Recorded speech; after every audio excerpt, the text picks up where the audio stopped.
I was an investigative reporter, we never told you how we did it. Now, here's how we did it, which is my way of saying, here's why you should believe us. Here's how many people we talked to. Here's even the documents we looked at. Here's the reporter.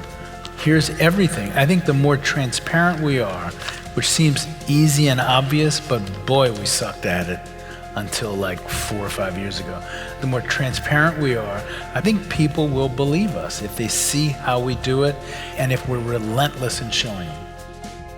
I'm Rebecca Hoogs, the Interim Executive Director of Seattle Arts and Lectures. You're listening to Sal on Air, a collection of talks from the world's best writers from over 30 years of Seattle Arts and Lectures.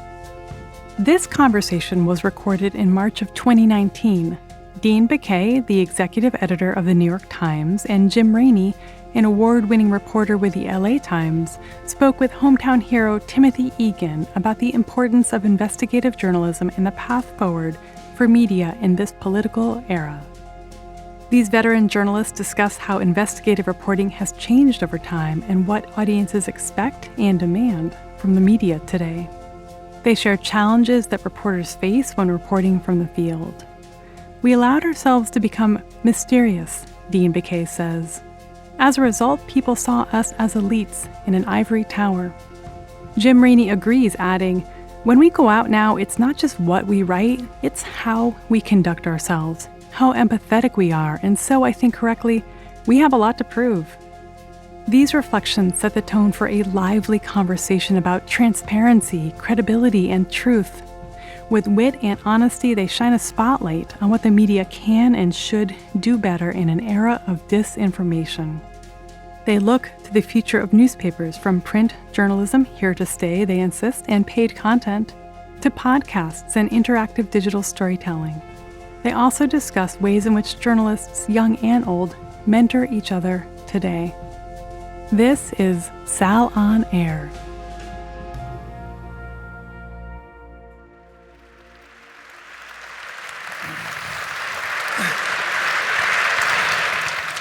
This is wonderful. We've got somewhere in the neighborhood of 2,000 people to talk about journalism tonight, which is terrific.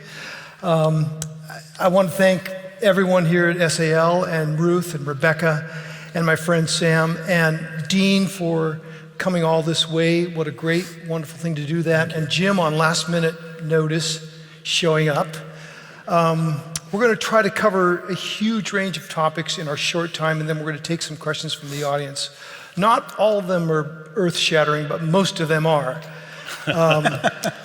Sam sucked up a lot of oxygen in the Dean storytelling, and he only left me about 20 seconds to tell my own personal Dean story, so I'll try to do it in that time, which is that we both got hired by the New York Times about 1990.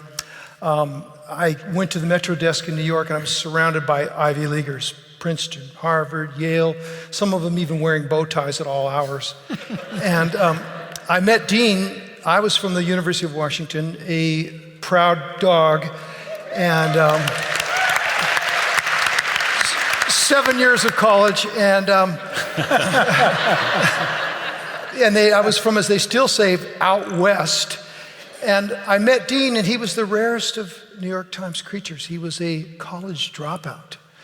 And, sure, he was a dropout from Columbia after 3 years of studying there, but I instantly liked him because I think we both had a chip on our shoulder somewhat about being one of the other Ivies.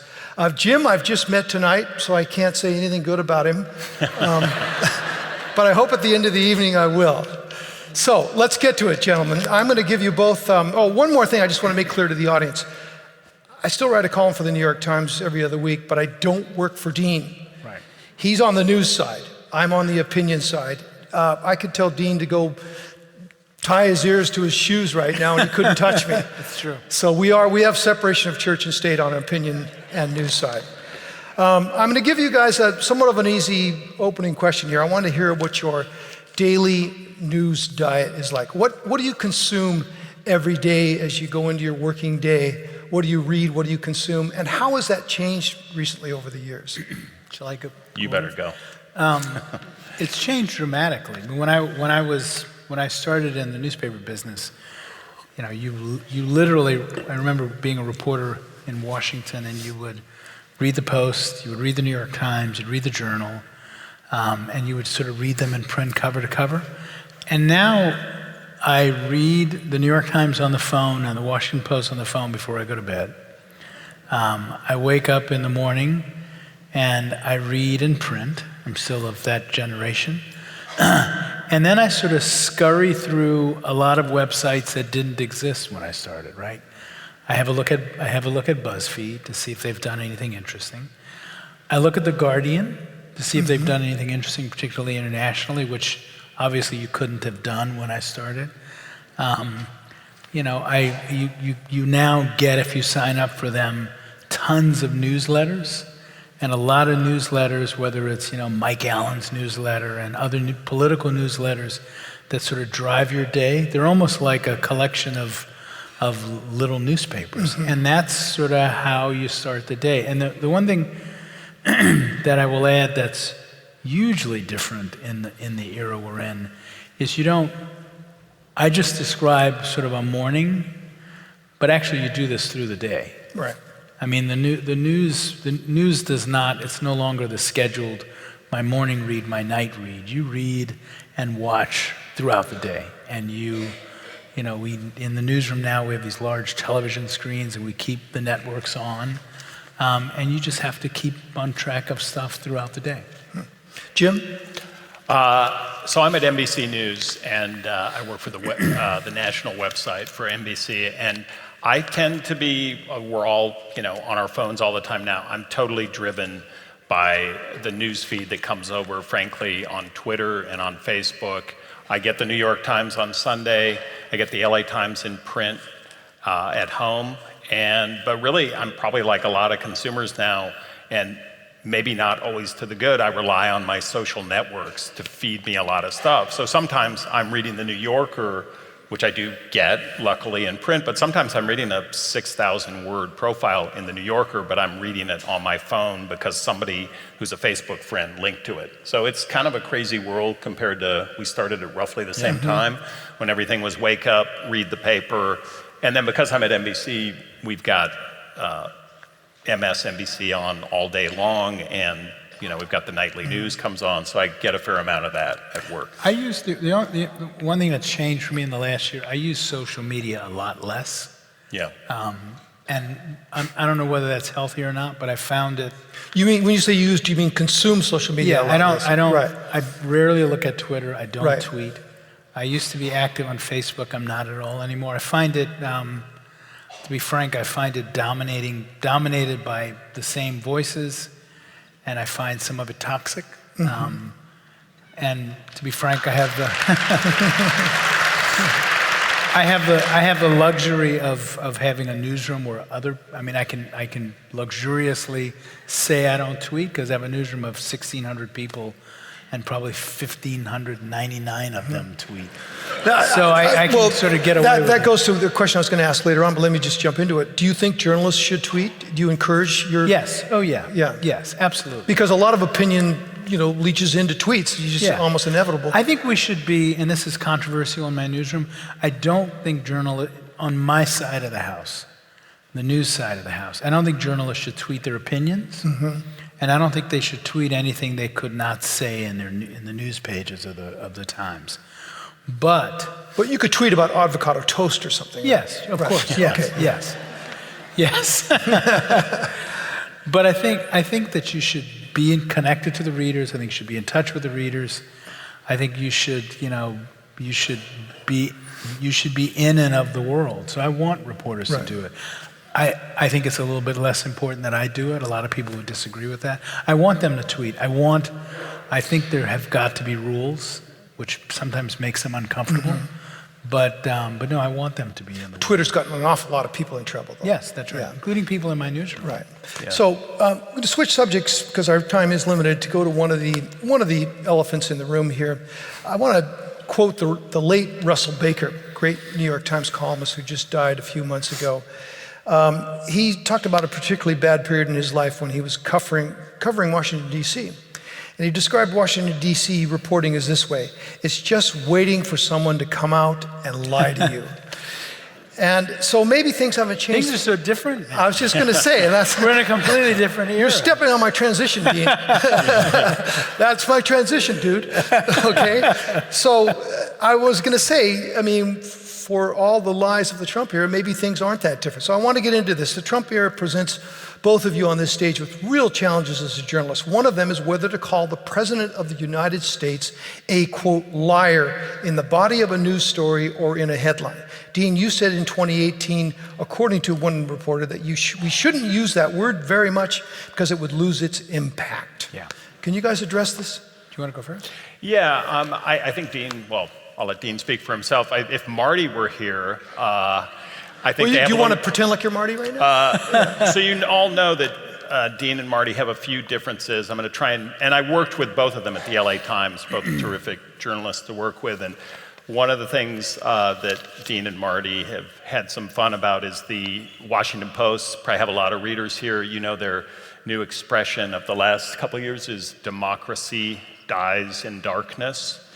So I told Dean that throughout the evening I was going to hit him with a little democracy. he made fun of Marty and said that was too much like superhero talk. And I said it sounded like the latest Batman movie. It does.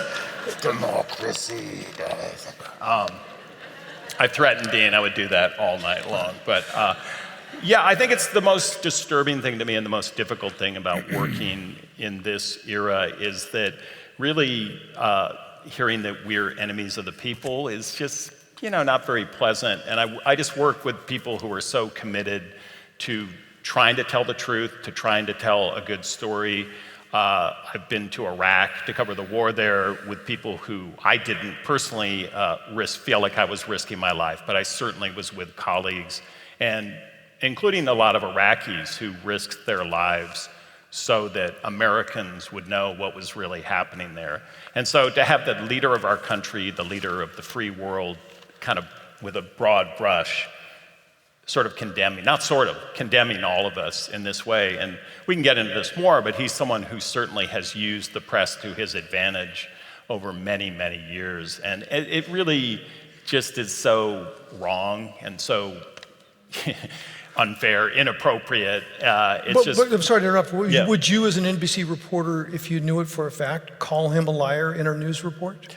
Getting back to the question. Yes. Yeah, I think I'm going to channel Marty. I think what Marty would say, and I kind of agree with him, and I think Dean has a little different opinion. Yeah. I don't think it's necessary in most instances to call him a liar. I think that suggests that you know his state of mind, and that when he says these things, for instance, when he repeatedly says that the last president of the United States was not born in this country, which, do you need to call it a lie? It was clearly an untruth, whether he was repeating it knowing it was incorrect or he's ignorant.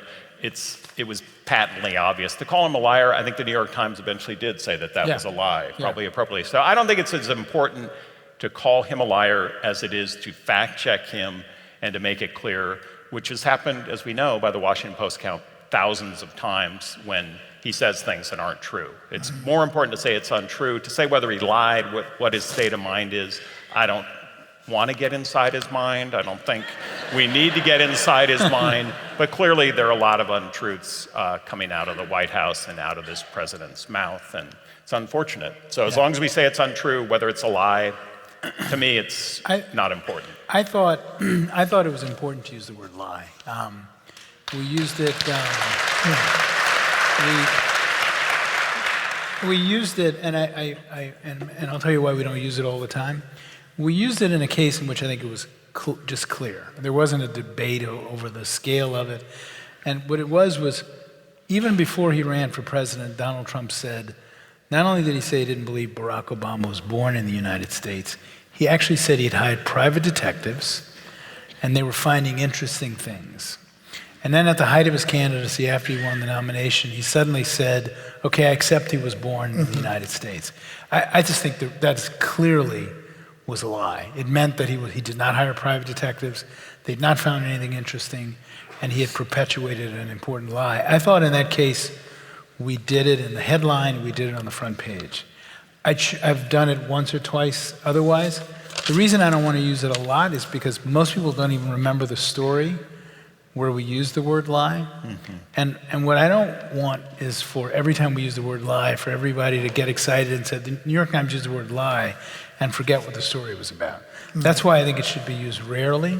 But I thought in that case, to not use the word lie felt like we were treating it like a normal politician's obfuscation. And all politicians that I've covered sort of obfuscate, bullshit, talk around things. I thought this was so extraordinary that it required an extraordinary measure. And let me just speak for Marty. He said, we're all speaking. He said, on this question, he said, unless we know for sure that the liar knows he's telling a lie, it's kind of what you said, Jim, we can't call him a liar. That said, the Washington Post keeps a running tally of lies, misstatements, and falsehoods. As of today, it's up to 9,000. Right. And in a single speech, they said over the weekend, the President of the United States told more than 100 lies, falsehoods, or misstatements. So they do keep a tally of it.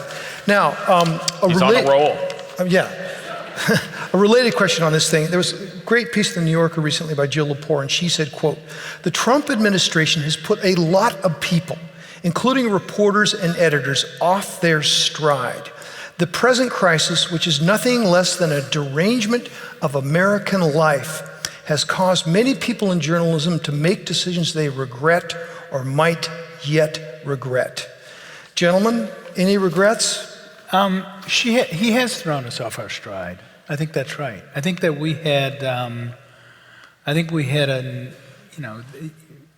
there is a narrative to covering a president. And it's, you have to have it. Remember, newspapers come out 7 days a week, and even the finest literature has a narrative. And you sort of develop a narrative around a president. The narrative includes, if the president gets up at a press conference and says, "I'm going to sign an executive order tomorrow," you say, okay, he's going to sign an executive order tomorrow. If the president says, "I just met with a world leader and he said X," you sort of say, okay, I buy that. This president has not always done those things that he said. He happened to arrive on the scene at a moment when the sort of digital life of journalism was fully flowered. So he had an ability to reach his own audience directly. And I think he has thrown us off our stride. Do I have regrets? Of course. There are things that I wish I'd done differently. I think we could have done a better job understanding the state of the country that elected Donald Trump. If I had that as a do-over, I would do it. And that was, the president has mentioned that. Yeah. And what he said about that is that the New York Times apologized. Which we didn't. Of course we didn't. Right. It's another on the 9,001. Right. Look, I don't think anybody quite understood how much turmoil the country was in, how much anxiety there was in the country, how much of a hangover there was over the financial crisis, how much people were angry with government for bailing out some and not bailing out others. I think, by the way, the rise of Bernie Sanders was part of that. That was a hint. The fact that a guy who describes himself as a socialist, who is an older man from a tiny state, ended up threatening the anointed Democrat, and the fact that Donald Trump arose. If you add those things up, the country was saying something, and I don't think the press quite was listening. I don't think we got it because we paid attention to our old narratives. Hillary Clinton was the anointed candidate. It's false that we didn't aggressively investigate Donald Trump. I mean, I edited some of those stories myself. We wrote the first stories about the way he treats women. We did extensive looks at his finances, but I don't think we quite understood the mood of the country. So if I had to do that over again, I would. Jim, you covered the media. Yeah. And do you think there's a similar sort of sense of regret, or do you think there is a sense of regret, forget about similar, with all other press outlets? I mean... Yeah, I think there is. I mean, I think we absolutely, and still, let's be honest, I've worked at the LA Times and NBC News now, and a couple other places. And most of the people in the room are from very similar worlds still. And I kind of wonder, I mean, Dean maybe could speak to this, that we, a lot of us are from the coast. I went to school at Berkeley, God forbid. Columbia, my kids go to those kind of schools. And I do think we have a deficit of people in our business. I think almost we need an affirmative action that's maybe class-based and geographically based. We're trying to do a little bit better job in terms of representing people of different ethnicities and races, and certainly women have progressed a lot in the time I've been in the business. But I really do feel like we still have a blind spot to certain kinds of people, and a lot of those people are people who voted for President Trump, for then candidate Trump. And so, yeah, I think there were regrets then, and I think, we need to be careful this go around, because a lot of the talking heads, and I'll put myself in that category, I assured people that, this guy can't really win because Hillary's gonna win. And the country spoke, and he's the president, and I think he could well be reelected too. So, democracy. If I can tell, Mara told you every 10 minutes. Right. if I can two. So I grew up in a Catholic neighborhood and went to Catholic grammar schools and Catholic high schools.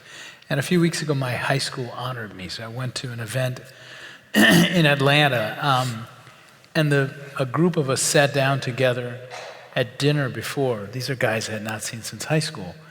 And I picked up my fork and was about to dig in, and one of the guys looked at me horrified and said, "We say a prayer first."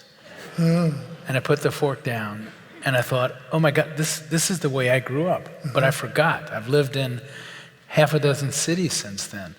I think we need to make sure that and I don't think those guys are, unusual. I think that's America. And I think we have to get better at understanding that America. And I think that we didn't quite have a handle on that America before this last election. Have you done anything going into the 2020 campaign to ensure that you could do that? First off, we did do, we went out intentionally and hired some people who had served in the military, right? That used to be easy, but now it's hard to find people who are journalists who've served in the military. We did that. That's a different perspective. We moved a reporter to Pittsburgh, we've added a reporter to write about religion, who writes about religion and the country in a rich way. And we need to do more over the next couple of years and move more people out in the country. And I think being out there is the only way we're going to get that. And I think that's the do-over I wish I could do. Yeah, and I think when you're out there in the country now, you have to be ready when you're a reporter who goes out to these places to talk to people who've been told that you are an enemy of the people and that you're not going to care about them. And so I feel like we all feel like we're a little bit on trial when we go out now, that it's not just what we write, it's how we conduct ourselves, how empathetic we are. And so I think correctly, we have a lot to prove. Some of it's unfair. I think the president's gone overboard, obviously, in attacking the press, but some of it's justified. A lot of us are from the coastal elites, and we're a little out of touch with the people who may decide the election. So sort of related question to this overall theme of derangement, that we're sort of off our game. We've had to rethink our things. There's a criticism from the other side that the press, the New York Times in particular, is now trying to be too woke. That among millennials, there's a feeling that we should take a side. This is a historic moment in the democracy, and we really so even I've heard people say even the sports page is woke now, which it probably is. It's doing stories it didn't do. Dean, I'm going to send this squarely in your lap. This is like one of the trickiest management tasks in my newsroom is there are multiple generations, but to simplify the argument, let me say there are two. And this has happened before. In the 1960s, if you read the history of American newspapers, Abe Rosenthal, my successor many times ago, woke up to a newsroom of people who thought Vietnam was terrible and wanted to say it, who thought that that the civil rights movement was something they wanted to participate in personally. So this has happened before. The difference now, the profound difference, is because journalism and the way we distribute journalism has changed. It used to be those kids, if you will, came into newsrooms and you could say to them, be patient. You know, I was like this when I was your age. Here's what's different. They know stuff I don't know how to do.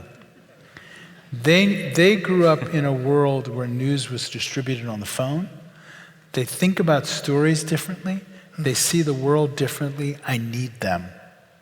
I need their brains. I need their worldview. I need their comfort with the phone. I grew up in print. That's still part of who I am. So I got to figure out a way to make them. I have to figure out a way to not be arrogant and to learn from them, because I think they have things to teach me. And I have to make them understand that we have things to teach them. But I also have to have them understand that there's certain core principles that won't change.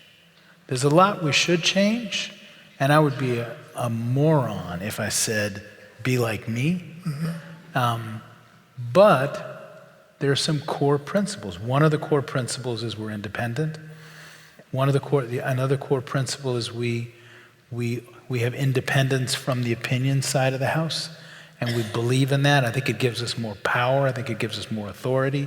We did a series of stories a few months ago about Donald Trump's finances that essentially proved that he and his father committed financial fraud over the years. If that story, I radically changed the narrative. That's right. The foundation narrative of the Trump family. That's right. If that story had been published in a news organization, no matter how respected, that was seen as a purely left-leaning news organization, it wouldn't have been taken as seriously. And I think that's why I have to hold on to the independence. I need people from all parts of the political debate to read us and to believe us. And the only way I can do that is by telling some of these wonderful young journalists who I need that there's some things they need to learn from me, and that's one of them. So. Jim, you have any thoughts on the woke? There is this... You're one of those young journalists. Right. I'm so young, yeah. There is this expression, the view from nowhere, that's used very derisively by kind of a new crop of journalists, that you should be fully out there with where your point of view is coming from. And I think the problem with that is then you quickly go down a rabbit hole where people want to talk about your politics instead of what you're reporting. There's a guy who's, I think is he on CNN? Hugh Hewitt, who you may be familiar with. And I wrote something a few years ago about a blogger who happened to be a good friend of his, and he invited me on his radio show. And he spent the first 10 minutes of the interview trying to find out if I was a gun owner. I surprised him by saying yes, I owned a few guns. My political party, I'm not a member of a he wanted to rabbit hole me so that he could then discount what I was reporting. And I just think we really need to avoid, our stories should speak for themselves. I don't need to have I was a columnist for a while, and then you have to inject yourself into it. But otherwise, right. I'm with the old guy here, the old gray, the old gray fellow. One more quick story on the president, then we're going to move on to a bunch of other topics. Dean, you told my favorite interviewer, Stephen Colbert, that Trump, this is in 2018, Trump, he asked you if the president had ever called you. You said, yes, Trump called you once, and he hasn't called you since. Right. Has he called you since? No. Jim, has he called you? He hasn't called me, and I wrote down the name here because the president in the 1970s and 80s, you folks have probably read, used to call reporters under the name John Miller. Do you know this? Right. He used to call as his publicist. So he does. Right. I won't go too deep into that, but the president likes to deal with the press, and he likes to have his way, and sometimes he calls his other people to try and get his message Dean, out. you have somewhat of a hands-off policy on talking to the president, don't you? I don't think that, this has nothing to do with Donald Trump. I don't think the executive editor should have off-the-record conversations with powerful people. So for instance, Because that's just power speaking to power without Yes. no benefit to the reader. yes, Right. no benefit. When I was a reporter, that made me nuts. Even when I was a Washington bureau chief, I was a Washington bureau chief for most of the Barack Obama era. I never met Barack Obama because he wanted bureau chiefs and columnists to come to the White House to talk off the record. I don't want to know stuff that the readers can't know. I also don't want to be, especially in my current job. I mean, look, I get that executive editor of the New York Times is a powerful position. I don't want to be in the world of like rubbing elbows with powerful people. I don't want to do that.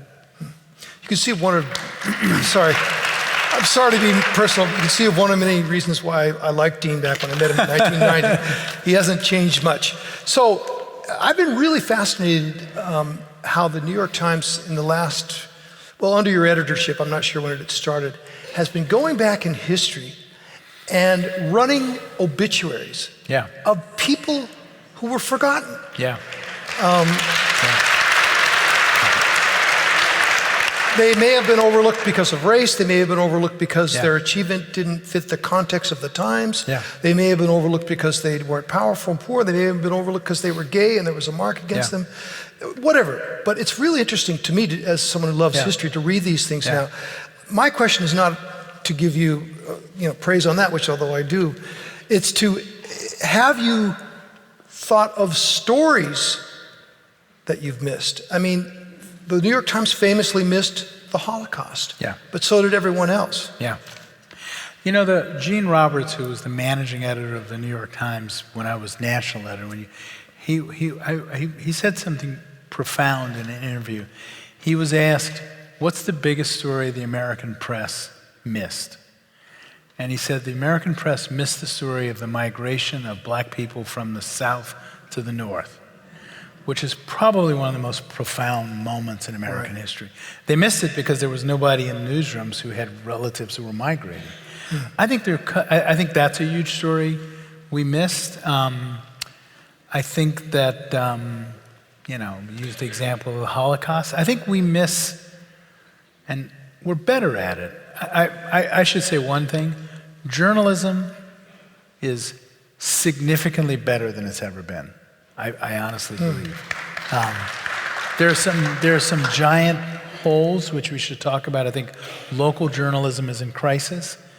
But I think the combination of a little bit of humility, the fact that we now question ourselves, the fact that you can question us and push back at us, I think all of those things, the fact that you have so many choices, the fact that you can read, you can decide. I mean, I grew up in New Orleans. I had access to 2 newspapers and 3 television stations. That same kid growing up in New Orleans could decide to read The Guardian, Der Spiegel, if he speaks German, anything he wants to. And I think that has made us humbler and better. Do you see, Jim, a similar reappraisal, and you've covered media, do you see a similar reappraisal of things we missed? I think one story, I hate to hop completely on the love train for the New York Times, but It's okay. It's a good train. It's a good train to be on. It's good. Yeah. I'm not begging for a job or anything. But I got to say, we were talking backstage, and I think something as bigger than the coverage of Donald Trump has been this Me Too story that was broken by the New York Times. So I took an unfortunate little sojourn. I left the LA Times 4 years ago. I went to Variety, trade publication covering Hollywood. I'll tell now that my editor never revealed in public. My editor said, Harvey Weinstein, figure it out. He's a sexual harasser. Everybody in Hollywood knew. I went after it for several months, and I didn't do what the women at the New York Times did and break that story. And actually, interestingly, I went to my editor and said, I think we might need a woman to be involved in this, because I'm just some white dude calling saying, tell me about one of the most horrible things that ever happened to you. And we called some of the women who eventually came out, and I just want to, in terms of stories that was missed, that story not just in Hollywood, but in society was missed for what, a few millennia? Yeah, and actually, Dean. And so we're going to get to Dean later. I'm sure there's some weak spots, but I think that's a major achievement. It may be more important than the work being done. I wanted to ask Dean real quickly. Yeah. Me Too has clearly, on any objective analysis, been a cultural shift. I wouldn't call it a cultural moment, I'd call it a tectonic shift. Yeah. Do you want to talk about that and what it's like to see that thing develop out of a newsroom? You know, it's funny, I had no idea it was going to have this impact. We had done a story, I had assigned a story. When I was at the LA Times, I recalled there was a case, it also shows how much society was more open, where a woman had accused Bill O'Reilly of sexual harassment, and he went after her on the air. And nothing came of it. And years later, after some of the Roger Ailes stuff, I thought, I would love to get to go dig into that case again. So I assigned two reporters, Emily Steele and Mike Schmidt, to go back at that case, and they broke it. They came back, and that led to Bill O'Reilly being pushed out. So we then called in all the other reporters, and I said, if he was this blatant, are we on to something larger? So Harvey Weinstein's name came up within like 2 seconds. And they dug and dug, and I did not think the story was going to quite have the impact that it had. I thought it was a great story. I was excited about it. We had an argument in the middle of the story in which I was wrong. I told the report, we knew the New Yorker was working on a similar story. So the reporters believed they needed some movie stars in the story. I thought, no, we don't need movie stars. Let's just do the story. And just before we were supposed to publish, Jody Cantor, one of the reporters, came into my office, as I recall it, and said, Ashley Judd had just agreed to go on the record. And that transformed the story. And what I didn't understand was that readers saw movie stars in the story, and they thought they were more likely to believe it, and the movie stars themselves had some power. They could relate to them. And I think that's one reason the early stories had so much impact. And to me, I thought it was a really good story. I did not think we were starting a society. So now there's trickle-down Me Tooism. You see it at the factory floor. Yeah. Yes. In fact, one of the stories we did, after doing Harvey Weinstein and others, a couple of reporters came in and said, we do not want this to look like a phenomenon that just affects wealthy movie stars. So we actually went and focused on a couple of factory floors, auto plants in the Midwest, and of course it was worse, right? It was like, repeated. It was awful stuff, and but I did not expect it to be. And that's in a case where everybody in America could tell you an example. No, that's right. It was the great whispered thing of United States culture, and yet it didn't make its way into newsrooms. And it's shocking once we got into it. It is one of those stories, as Jim said, that it's shocking that it went on for so long and nobody wrote about it. So I'm going to let the audience know, if you've got questions in your program, there should be a little pull out there where you can ask your questions and hand them to the side, and we'll save some time here shortly to ask some of these audience questions. It's time to beat up on Dean, actually, a little bit. Come on. Can we beat up on Jim? We'll get around to Jim beating up. First, we're going to beat up on Dean. Okay. This comes from the Columbia Journalism Review that we're talking about coverage of Hillary Clinton's emails in the last campaign. And they said that the New York Times, let me make sure I get this right here, spent, here it is. In just 6 days, the New York Times ran as many cover stories about Hillary Clinton's emails, 6 days, as they did about all the policy issues combined in the 69 days leading up to the election. Comment on that? Yeah. Just an apology. right? Exactly. Probably I'm sorry, Dean, I set that up a little. On bended knee. Right, it's not like you haven't heard this. Yeah, no, this is the point in the program whenever I've done this where people get mad at me, but I don't think we overdid the story of her emails. At least you know enough to tell people they're going to get mad at you. I mean, you have to remember two things. First off, we had done a tremendous amount of investigative reporting about Donald Trump. Secondly, the Justice Department, under Jim Comey, who everybody now loves, was conducting a serious investigation of Hillary Clinton's emails. And in fact, I will point out, by the way, that the first stories about what was contained in the emails, we didn't write about it early on. I was a little reluctant. But everybody, there were revealing things in her emails. Her emails showed, for instance, just how the speeches she gave to corporate clients, to big companies that wanted to hear her speak, that's newsworthy. They showed turmoil in the campaign, that's newsworthy. It's easy to sort of rewrite that history and not remember that stuff, but those emails were newsworthy. And there was a criminal investigation into her emails, and I don't know how we could ignore that. Well, the criticism was not that it wasn't a story. Yeah. The criticism was that the New York Times was excessive in its coverage of it, and it gave, No, I understand that, and but I honestly, I've looked back at it, and I think I have a track record for owning up to it when we get it wrong. I think you have to put your head back into the moment. We didn't know what Comey was going to find. We didn't know and he, in fact, it was a harsh criticism of her. I mean, he said that he went after her. So I think in the moment, I actually don't regret that coverage. Mm-hmm. And I know that makes a lot of our readers unhappy, but I've looked back at it and I don't regret that coverage. Jim, you covered the press, including you once covered the Los Angeles Times when Dean was the editor. Here's your chance to give us a fair and balanced view of how the New York Times covered Hillary Clinton's emails. Yeah. You know what? One thing that I want to say that the press, I think, does a really bad job, and a lot of you probably watch, I'm at NBC, MSNBC, CNN, Fox. I think the thing that the panelists never do on those shows is say they don't know. And I honestly don't know.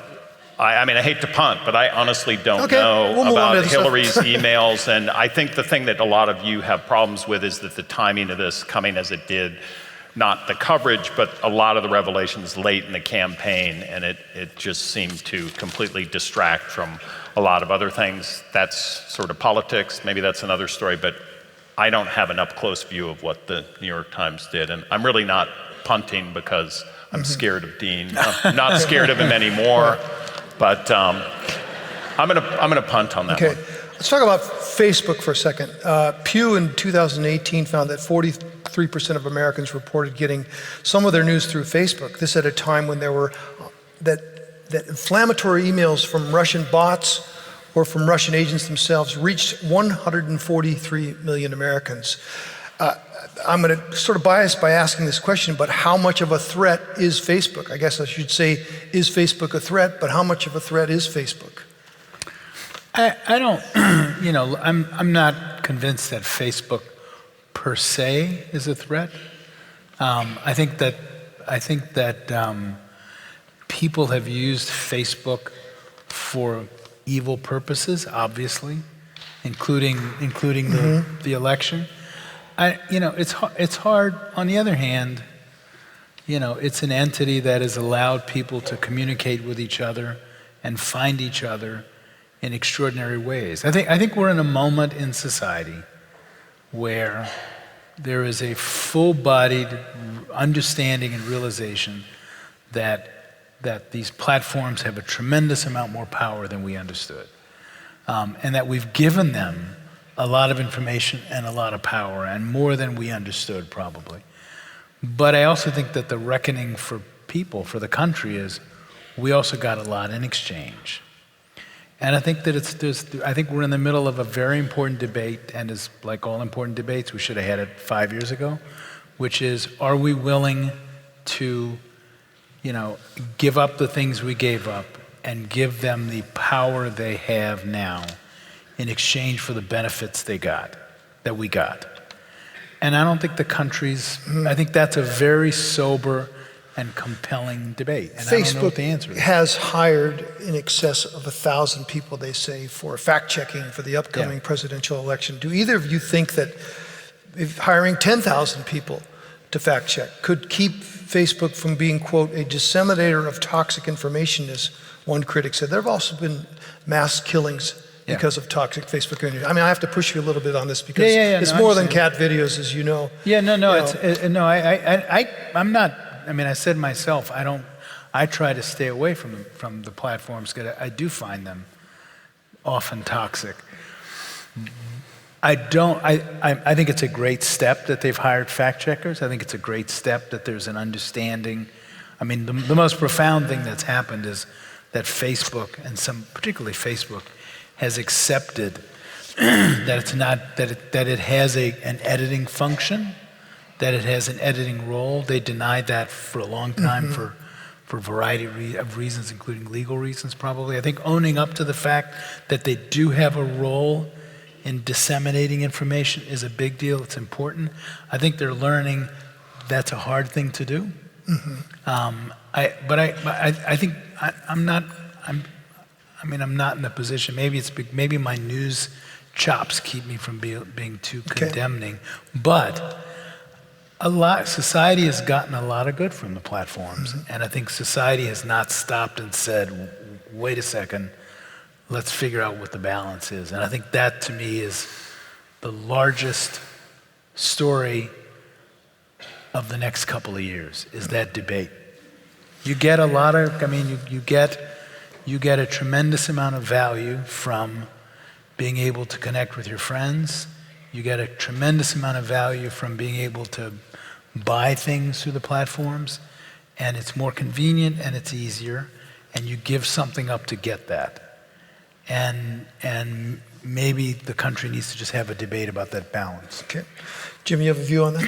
Yeah, just quickly, I think ultimately we've all got to take I know we're here to judge journalists, but I think the audience has some responsibility, and I think all of us have to be editors of our content now, and we have to be much more skeptical than we've ever been.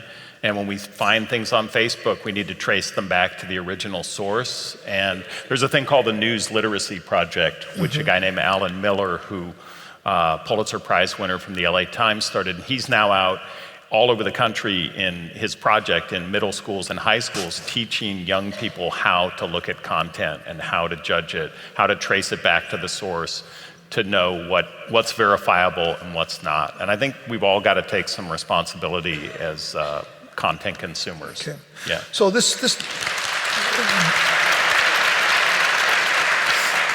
gets us into a related issue of trust and how much the public trusts what the press does. Now, you've all seen these polls that showing trust of the press has gone consistently down.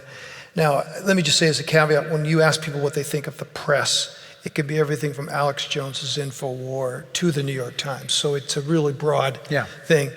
That said, as I said, trust has never been lower. And again, a CGR report just this week said 60% of respondents think that sources pay journalists. Right. Not journalists pay sources, but sources pay, which doesn't make any sense at all. It doesn't. I don't know where that came from. But doesn't that tell you we have a problem? Yeah, we do. The press just doesn't understand what everyone here does. Yeah, I think there are two reasons. One reason is large and societal. Your newspaper, when I first started in journalism, provided 10 things to you for much of the history of America.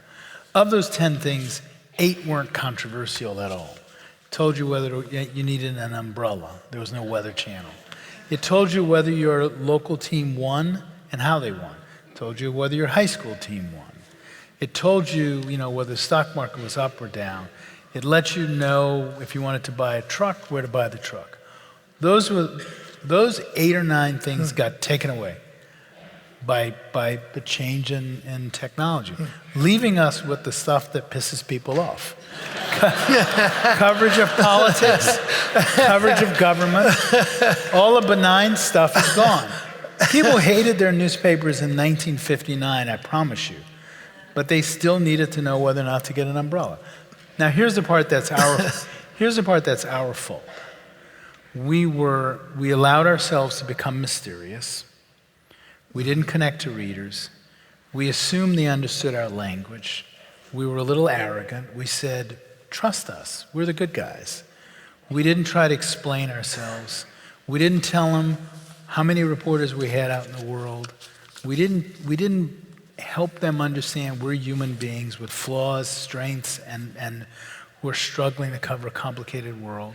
And I think the result is they saw us as elites in an ivory tower.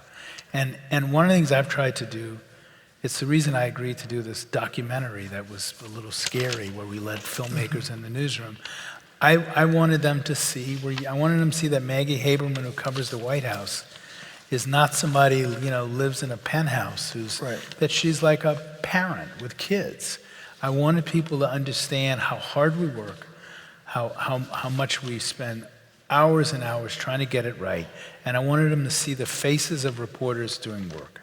And I think we failed to do that for generations. And I honestly believe if we're extremely transparent, show people our work, explain to people what we do, tell them who we are, that we will win people over. I honestly believe that. Okay.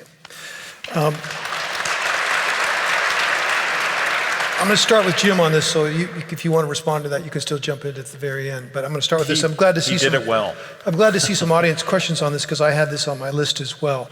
The New York Times is doing fantastically well right now by all measurements. The stock is up fourfold. The revenue is coming in. So is the Washington Post. But it's not the case for the rest of the press. We've lost 1 in 4 journalism jobs in this country in the last 10 years. It's a shrinking, emasculated profession. And most of the markets are struggling. Even Seattle's struggling, Portland's struggling, San Francisco's struggling. Is there anything you've learned, Jim, in your coverage of the press, or Dean, in your position as an executive editor, that can apply to the local press? How can we ensure that we have strong local media?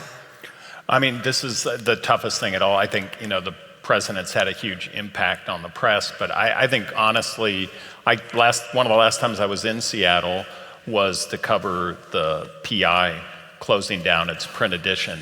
And all over in Los Angeles, most of the newspapers are owned by something called Digital First Media. And essentially that they share a lot of content. There aren't any reporters, there aren't boots on the ground. And I honestly wish I knew what the answer was. The model that the New York Times has is to have very, very premium level content that people can't get anywhere else. But as Dean explained, you can go and get the high school scores now, often from a local blogger. You can't get some things. They aren't going to go out and cover city councils. There are some things that are exclusive. Unfortunately, what I found in Los Angeles is people say they want that content, but will they pay for it? It's a different thing for people to actually put money down. So if I had the answer, I'd probably be in the business of trying to support local journalism. But it's very sad what's happened in a lot of cities, other than the New York Times and the Washington Post, the Wall Street Journal, that have these paywalls that are working. The reason they're working is because they have really premium content. They've got great reporters, and that's hard to replicate on a local level. And people are willing to settle for good enough. Right. Yeah. I agree. I think local journalism is in crisis, and I think most newspapers, many local newspapers are going to disappear in the next 5 years. I do think there's, and a lot of that is from forces beyond their control. I do think there's one thing in our control. If I were running a local paper, this is going to be easy to say, but it's what drives me at the New York Times. I think you got to figure out what you have and what you can do that nobody else can do. And I think you have to be brave in making that decision, because that's a hard decision to make. And it's got to be mission driven. It can't just be, we can provide the best high school sports. Mm-hmm. I think you have to figure that out, and I think you have to throw every goddamn thing you have and making sure that you have stuff that people just have to read. It can't be 50 things the way it was in the print era. It's got to be like 2 or 3 things. And you got to make it so that only in the fill-in-the-blank newspaper. And I think as I travel around the country, I don't think people are really doing that.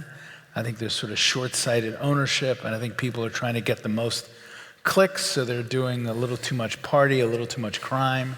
That ain't gonna make it. You gotta figure out, what can I do that nobody else can do? And you have to be relentless. And the part that's hard, and most papers don't have, and the reasons they won't make it, is you have to have an owner who says, okay, I get it. I will fund those 3 things. I know I can't do everything we did in the print era when we were rolling in dough, but I think you have to be brutal, and you have to wake up every day and say, you can only find this thing in my paper, and you need it. Given that, do newspapers have a future, most of them? No, I don't.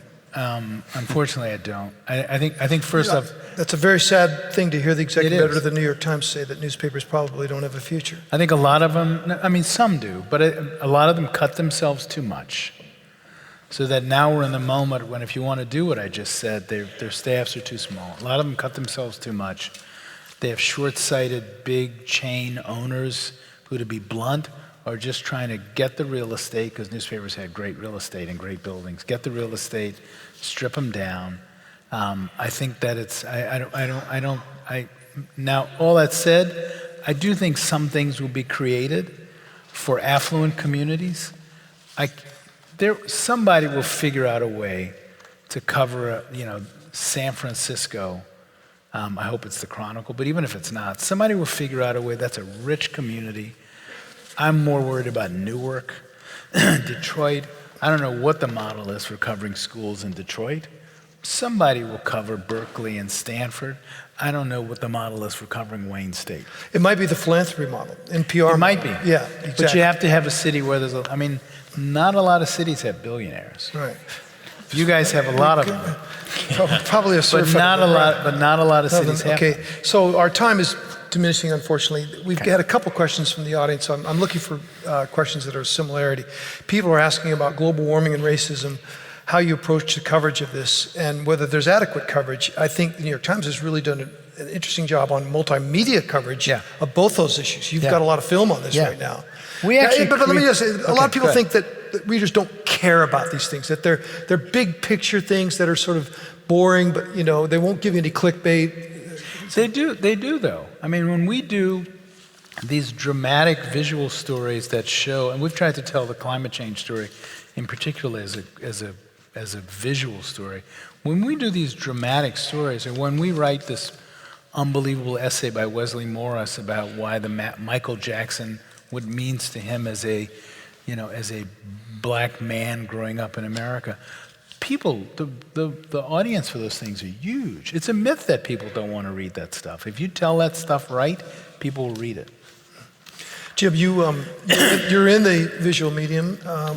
What do you think?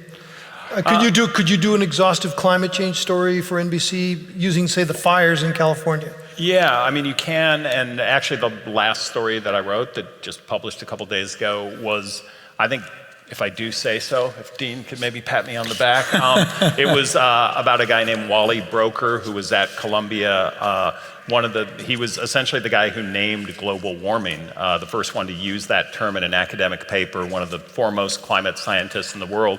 He, almost on his deathbed, held a last conference call with a lot of his colleagues, also renowned scientists, and essentially told them, kind of left him this dying message that they needed to start thinking about something called the Pinatubo strategy, which is essentially trying to recreate the effects of a volcano by pumping sulfur dioxide.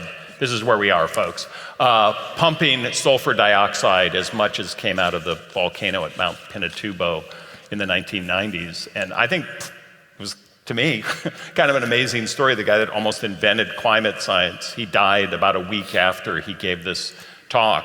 In fact, got sort of out of his deathbed to tell his fellow scientists what he thought they should be looking at and how severe a situation we're in. So it was a human story about this guy that I think made climate change, which I think for a lot of people is sort of impenetrable and so scary you don't even want to hear about it. I think you can tell it in that way, and you can tell it with visualizations like Dean's talking about, and make people care about it by bringing it kind of right down to the ground level. Question from the audience. Please define the battle plan to defeat, quote, fake news for newspapers and news consumers. Yeah. And just real quickly, the etymology of this term fake news just a few years ago was, well, Russian bots distributing fake things. Now it started out, our president used it for things he didn't like, and now I hear it from the local sheriff in Eastern Washington. Yeah. He doesn't like a story and he says it's fake news. It's become almost an all-purpose. I think the answer is back to the trust answer. I think it's transparency. It's like, here's how we did the story. We never used to do that. If we did a big story, when I was an investigative reporter, we never told you how we did it. Now, here's how we did it, which is my way of saying, here's why you should believe us. Here's how many people we talked to. Here's even the documents we looked at. Here's the reporter. Here's everything. I think the more transparent we are, which seems easy and obvious, but boy, we sucked at it until like 4 or 5 years ago. The more transparent we are, I think people will believe us if they see how we do it and if we're relentless in showing them. Mm-hmm. Do you run into fake news, Jim, when you go out there and people say, oh, you're from fake news? Yeah, everybody is concerned. I went to cover the big fires in California, and when I first said I was from NBC, which is one of the, I think, the 4 named sources of evil from the White House, you know, the first look on their face, this was in a lot of the area burned and the campfire was white, working class. And I had to kind of show them that, look, I really am concerned that you've lost your home. I think when I actually went and helped them find, in one case, I helped some family members find each other, they looked at me like, oh, you're okay. But I think they almost, when I first said NBC News, I felt like I had to overcome a lot. And I think the term fake news has become kind of meaningless because of its overuse. The sooner we can retire it, the better. Yeah. I don't think it really means much anymore. That's why I talked about its etymology, how quickly it went from one thing to the other. Exactly, Question from a member of the audience. I was interested in this as well. Thank you, audience member, because I wasn't going to ask it. Please have Dean or Jim comment on the New Yorker article, this came out this week, on Fox News and the Trump administration being united as one voice. For those of you who didn't see it, this was a piece by Jane Mayer in the New Yorker, 11,000-word piece, where she basically detailed how not only do Fox News hosts call in on policy meetings at the White House and then comment on how great the policy is, but the president ranks the Fox News hosts from a scale of 1 to 10 on how sycophantic they are. Sean Hannity's a 10, and Steve Doocy's a 12. The story also said that they had the story of Stormy Daniels, which arguably could have changed the election, of Trump paying off Stormy Daniels. A Fox News reporter had figured it out, and the story was killed, according to the New Yorker story, because Murdoch said, we want Trump to be elected. I thought it was a really good piece. I think it's an important line of coverage. I think we should all do more on it. I think the role of Fox News, not all of Fox News, right? I mean, but the role of Fox and Friends and Hannity is, I imagine, picture Watergate if there'd been a Fox News.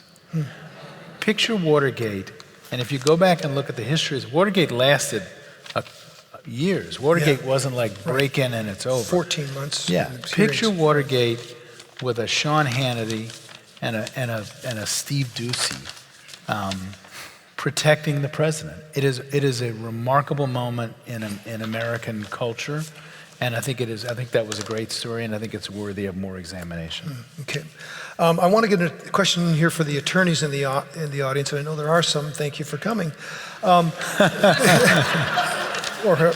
It was sort of an overlooked story, but Clarence Thomas, Supreme Court Justice Clarence Thomas, recently criticized the landmark Times versus Sullivan ruling. Just for those of you who don't know, everything we do in discussion of public figures flows from Times versus Sullivan. It basically gives all of us, whether you work in the neighborhood blog or you're the New York Times, the right to write freely about public officials, elected officials, anyone who's a public figure. It says if you say something wrong about them and they sue you, they have to prove that you committed actual malice, which is defined as knowing at the time that you were printing something false.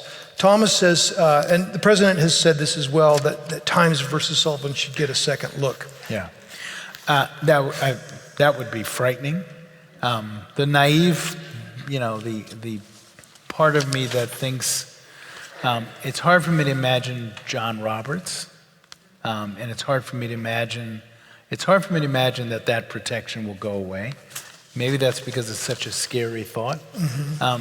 I will say that much of the greatest American journalism that has been produced since that ruling, whether it's Watergate, Harvey Weinstein, or whatever, has been produced by a press that knew that if it got it right and went into it and tried to understand that it was right, it had legal protections.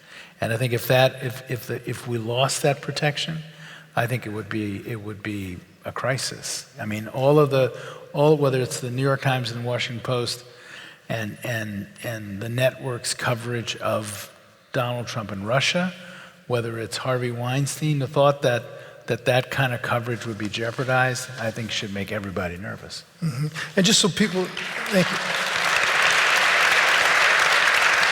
So people understand, this ruling applies to public officials, Yes, public that's right. figures. That's right. If your average And all the citizen- people I mentioned are public figures. Right. So if your average citizen is libeled, that person has much more That's right. strength to go after a news organization. Which is, yes. The which is court's true. ruling was they wanted there to be a vigorous, debate back and forth. Right. So, unfortunately, time is slipping through the hourglass here, but I want to ask both of you, and I'm going to start with you, Jim, because you were once a press critic. Go into your crystal ball and tell me what the New York Times will look like 10 years from now. Well, I won't be there. I mean, I think some Will of the- Dean still be there? No. Dean will be forced into retirement at 65, I That's- think. that's ageist, Dean. He's 12 years from that now, Right, right, 13. No, I think some of the things the New York Times is already doing are amazing, like The Daily, the podcast from Michael Barbaro. If you haven't listened to that, check it out. I think we're going to have a lot more of that. I mean, as someone who has lived and reported, you can pity me, in Los Angeles most of my life, you spend a lot of time in your car in traffic, and to not have a vehicle for the LA Times, which they're really trying to work on now, to talk to your audience when they're at the best time to reach them. So I'll just say that's one huge thing that us transitioning into these other media, I think, is really important, because I hope the print paper is still there. I still like getting my print New York Times on the weekend and the magazine, and you kind of settle in and do your thing. But I think it's hugely important that the New York Times, and I think the audience for that has a huge staff that runs it, right? Yeah. I hope you're making money on that. Yeah, no, we are. But it's a great thing, and I think all of us in the media, New York Times, and even some of these local papers that are having problems, if they can figure out a way to use new technology like that, we've got to reach our audience, because we're the only ones who are really seeking out the truth and trying to bring this to you. So, podcasting, for one, for starters. It'll be dramatically different. I do think that print will be around for a long time to come. The phone is going to be even better. It's only going to get better. It's only going to get faster. It's only going to get more compelling, more visual. It's going to get personalized. And I don't mean personalized in a way that scares people. I mean, it's going to be personalized in a way that a huge chunk of our audience is now international. And if you live in London, your top story should be about Brexit. And maybe your top story shouldn't be about the New York City mayor's race. I think it's going to be, I think the next few years, hopefully the New York Times, but elsewhere, I think it's going to be dramatic and compelling. And my fantasy is we are all over the place. We have a television show, we have more podcasts, all of which will let us reach different kinds of audiences, and that's my fantasy for the New York Times. And you didn't look at it that way 20 years ago, sir. No. You never could have projected out to where we are now. No. I think for me as a leader of the newsroom, something clicked in me that I think has at least helped me see all this stuff. It was the understanding that not everything we do, there's a difference between the things you do that are traditions and the things you do that are habits. And it's sometimes as a leader hard to tell the difference. Habits are things you do that you actually don't have to do. You just do them because everybody's always done it that way, right? Like the way you write a traditional newspaper story, much of that is just habit. And it was done mainly so that you could get the goddamn thing produced on time 40 years ago. That's habit. Tradition, that you have a mission, that you have a moral obligation to society, those you hold on to. The habits, you should just like throw them up in the air. And I think it's hard sometimes to tell a difference. I mean, you've all been in newsrooms and you fight to the death for the way you wrote a newspaper story. But you know what? That was because some guy, probably a guy, 75 years ago wrote a story that way and everybody said, well, this looks good. That guy's still working at the back. I think he is. And I think understanding that, once you accept that it just, the world opens up dramatically. You can just try all kinds of new stuff. On that wonderful note, I want to thank Dean and Jim. And thank you. Thank you, gents.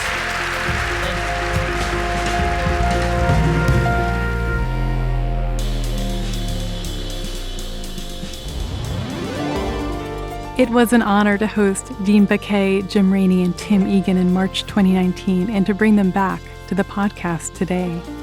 Thank you to the Seattle Arts and Lectures staff, board, and community, and thanks to all of you for listening. This show would not be possible without you. Sal on Air is produced by Jack Straw Cultural Center with theme music by Daniel Spills. To hear more, subscribe from wherever you get your podcasts.